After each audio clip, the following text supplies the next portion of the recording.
नमस्कार दोस्तों, स्वागत है आपका मेरे चैनल पर जिसका नाम है एजुकेशन हब। कैसे हैं आप सब? आई होप आप सब बहुत अच्छे होंगे। आज का जो हमारा टॉपिक है वो है from educational policy and planning in contemporary India. ये बीएड की बुक है और इसका टॉपिक बहुत ही ज़्यादा इंपॉर्टेंट है from examination point of view. हर साल ये आता ही आता है एग्जाम में।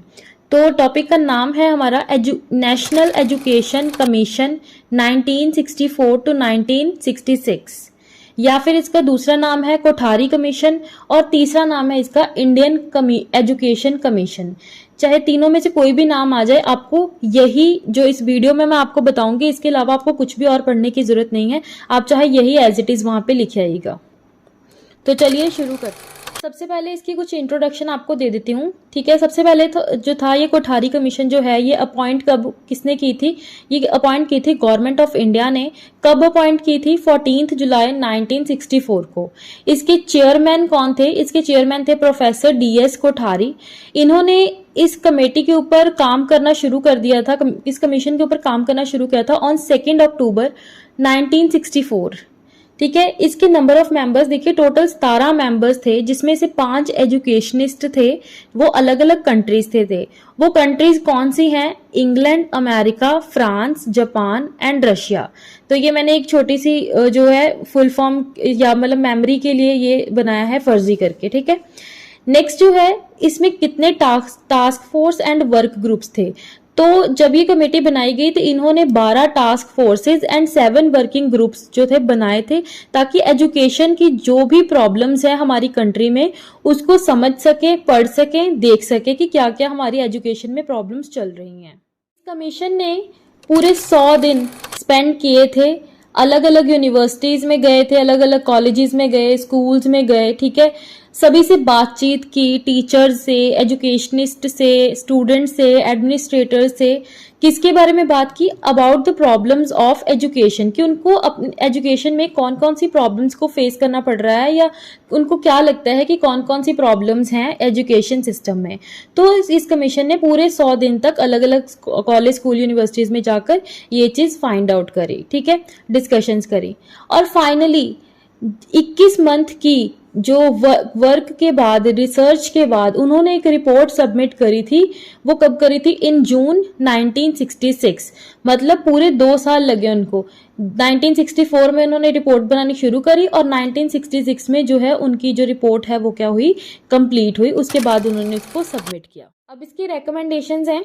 रेकमेंडेशन में सबसे पहला है aim of education. Kothari commission का एम क्या था?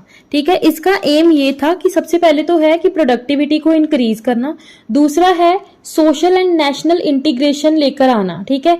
सोसाइटी में कैसे अच्छे से रहना है, अच्छे से पीसफुली कैसे रहना है, मिलजुल कर एक दूसरे के साथ, ठीक है। देशभक्ति की भावना कैसे लेकर आनी है, इस चीज को प्रमोट करें। एजुकेशन में मॉडर्नाइजेशन लेकर आए, मतलब मॉडर्न टेक्निक्स वगैरह लेकर आए, वो सारी चीजें, मतलब मॉडर्न जो भी मॉडर्नाइजेशन है उसको एजुकेशन के साथ जोड़ना है, ताकि एजुकेशन को और ज्यादा इफेक्टिव बनाया जा सके। नेक्स्ट जो इसका एम था वो ये था कि बच्चों में सोशल, मॉरल और स्पिरिचुअल वैल्यूज को डेवलप करना, ये इसका जो एम था। नेक्स्ट इसकी रिकमेंडेशन थी provision for free and compulsory education, ठीक है। जो ये रिपोर्ट थी इसमें इन्होंने ये कहा था कि जो भी 6 से लेकर 14 साल तक के बच्चे हैं उनको फ्री और कंपल्सरी एजुकेशन देनी है, ठीक है। नेक्स्ट इन्होंने सजेस्ट किया था 3 लैंग्वेज फॉर्मूला।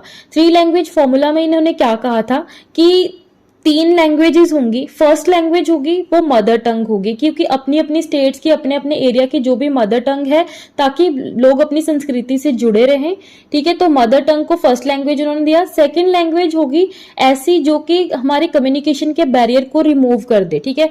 मतलब हम कहीं पे भी इजीली किसी के साथ भी बातचीत कर पाए, कम्युनिकेट कर पाए। तो सेकंड लैंग्वेज इन्होंने चूज करी थी इंग्लिश।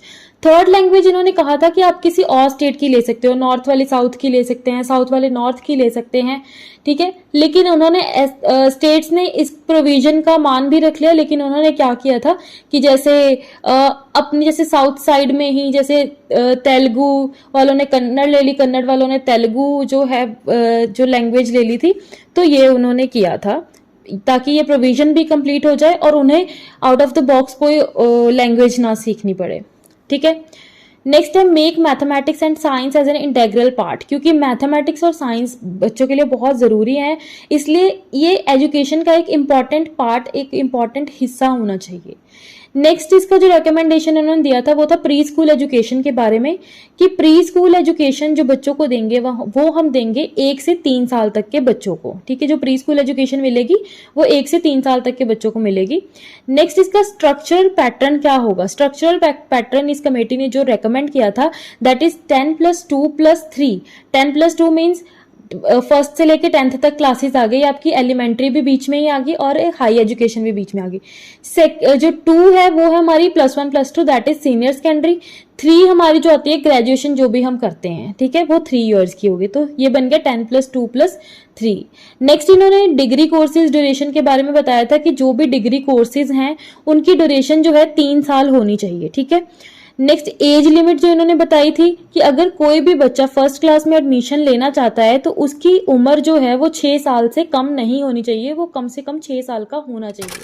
उसके बाद नेक्स्ट था need to increase technical and vocational education, ठीक है। अब अकॉर्डिंग टू दिस कमीशन जो है सेकेंडरी लेवल के ऊपर टेक्निकल और वोकेशनल एजुकेशन को बढ़ावा देना है, ठीक है, उसको इंक्रीज करना है। मतलब टेक्निकल और ज्यादा एजुकेशन टेक्निकल फील्ड्स की लेकर आओ, वोकेशनल और ज्यादा कोर्सेज लेकर आने हैं ताकि स्किल डेवलपमेंट हो सके।